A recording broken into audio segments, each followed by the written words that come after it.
என் நெஞ்சில் குடியிருக்கும் தோழர்களே,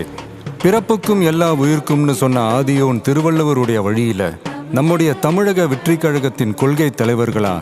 பகுத்தறிவு பகலவன் தந்தை பெரியாரையும், பார்போற்றும் பெருந்தலைவர் காமராஜரையும், அரசியல் சட்ட மாமேதை டாக்டர் அம்பேத்கரையும்,